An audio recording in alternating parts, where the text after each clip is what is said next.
ન્યૂયોર્કમાં એક ગુજરાતી મેયરની ચૂંટણી શું લડ્યા, આખી દુનિયાએ એના ઓવારણા લીધા છે. જોરાન મામદાની એનું નામ.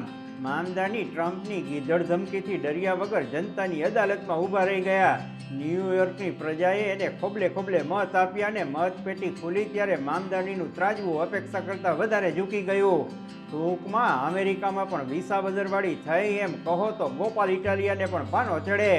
મામદાની મેયર તો બનશે જ, પણ ઉતાવળિયા રાજકીય પંડિતો એને ભવિષ્યના અમેરિકન પ્રમુખ તરીકે જોઈ રહ્યા છે. મામદાનીની ઉંમર માત્ર 34 વર્ષ છે, પણ એ લાંબી રેસનો ઘોડો બની શકે એમ છે. એણે ચૂંટણીમાં મુદ્દા જેવા ઉપાડ્યા કે રાહુલ ગાંધી અને તેજસ્વી યાદવે એમાંથી ધડો લીધા જેવો છે. 90 લાખની વસ્તી ધરાવતા ન્યૂયોર્ક શહેરમાં 8 લાખ ગુજરાતીઓ છે. ગુજરાતીઓની વચ્ચે જઈને એને હિન્દી ભાષામાં બોલીને પ્રચાર કર્યો. मैं तो आप में से ही हूँ, आप जैसा ही हूँ, आप मुझे वोट नहीं करोगे क्या? જણાવી દઈએ કે જોરાન મામદાની હિન્દી સહિત કુલ 6 ભાષા જાણે છે. ન્યૂયોર્કમાં ટેક્સી ડ્રાઈવરો મોંઘી બેંકના લોનના હપ્તા ભરીને ત્રાહિમામ પોકારી ગયા છે.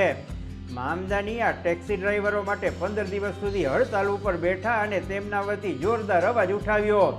આથી ટેક્સી ડ્રાઈવરોના મતો પોતાના તરફ વાળવામાં સફળ રહ્યા. ન્યૂયોર્કમાં વિશ્વના સૌથી ધનિક લોકો રહે છે. ચૂંટણી પહેલા જોરાન મામદાની 25 ધનિકોને મળ્યા અને કહ્યું, હું તમને પૈસાદાર થતા રોકવાનો નથી, પણ ન્યૂયોર્કમાં વસતી ગરીબ પ્રજાના ઉદ્ધાર માટે મારે તમારા સહકારની જરૂર છે. ધનિકોએ કહ્યું, અમે તમને સહકાર પણ આપીશું અને મત પણ આપીશું. મામદાનીએ લાડલી બેન જેવા કોઈ વચન ના આપ્યા, પણ નોકરીએ જતા મા બાપના બાળકોને મફત બાળ સંભાળનું વચન આપ્યું, જે મા બાપો અને ખાસ કરીને મહિલાઓ ઉપર ખૂબ જ અસરકારક સાબિત થયું. ન્યૂયોર્કમાં અસંખ્ય લોકો સબસિડીવાળા ભાડાના મકાનમાં રહે છે. તેમને દર વર્ષે ભાડા વધવાનો ભય સતાવે છે અને દર વર્ષે ભાડું વધે છે. અમુક સંજોગોમાં તો મકાન માલિક દોઢું કે બમણું ભાડું માગે છે. મામદાનીએ આવા ભાડુતરી લોકોને એવી હૈયાધારણ આપી કે કમસે કમ તમારે 4 વર્ષ નવું ભાડું નહીં ભરવું પડે એવી વ્યવસ્થા હું કરાવી આપીશ. ભાડાના મકાનમાં રહેતા લોકો રાજીના રેડ થઈ ગયા અને જોરાન મામદાનીને મત આપવા મેદાને પડ્યા. ન્યૂયોર્કમાં પબ્લિક ટ્રાન્સપોર્ટેશન ખૂબ જ મોંઘું છે. કાર ન વસાવી શકતા ગરીબ લોકોને ના છૂટકે તેમાં પ્રવાસ કરવો પડે છે.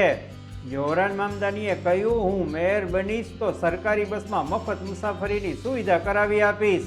લોકોને આ વાત ખૂબ જ પસંદ પડી. મામદાનીએ સરકારી કરિયાણાની દુકાનો પણ ચાલુ કરવાની વાત કરી, જે મધ્યમ વર્ગીય ન્યૂયોર્કી પ્રજાને ગમી ગઈ.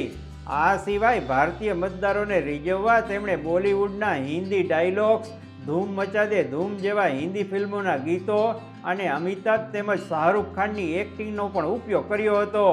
જેમાં દીવાર ફિલ્મનો ડાયલોગ, આજ મેરે પાસ એક બિલ્ડિંગ હે, પ્રોપર્ટી હે, બંગલા હે, બેંક બેલેન્સ હે, કાર હે વાળો ડાયલોગ ખૂબ પ્રખ્યાત બન્યો હતો અને લોકોએ સોશિયલ મીડિયા ઉપર તેના મીમ્સ બનાવ્યા હતા. ચૂંટણીનું પરિણામ જાહેર થવાની સાથે જોરાન મામદાનીએ ટ્રમ્પને લલકાર્યા. ટ્રમ્પ, તુમ કાન ખોલકર સુન લો, એ નઈ શરૂઆત હે. આકરા પ્રહારો કરતા જણાવ્યું કે અમે ટ્રમ્પના પ્રભુત્વભર્યા રાજકારણને માત આપી છે. ટ્રમ્પ જે રીતે વિદેશીઓને તડીપાર કરી રહ્યા છે એ વાતનો આડકતરો ટોણો મારતા મામદાનીએ કહ્યું કે ન્યૂયોર્ક પ્રવાસીઓનો ગઢ રહ્યો છે અને હવે અહીં ઇમિગ્રન્ટ્સનું હાર્દિક સ્વાગત છે. મામદાનીના બાપ દાદા કાઠિયાવાડના ગુજરાતના છે. બ્રિટિશ કાળ દરમિયાન તેઓ આફ્રિકા ચાલ્યા ગયા હતા. જોરાનના પિતા મુહમ્મદનો જન્મ મુંબઈમાં થયો હતો, જ્યારે જોરાનનો જન્મ યુગાન્ડામાં થયો અને ઉછેર દક્ષિણ આફ્રિકામાં થયો.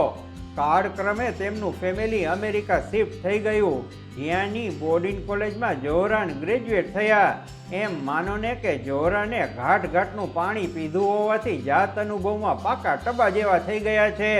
જોરાનના પિતા કોલંબિયા યુનિવર્સિટીમાં પ્રોફેસર છે. માતા મીરા નાયર પ્રખ્યાત ભારતીય ફિલ્મ નિર્માતા છે.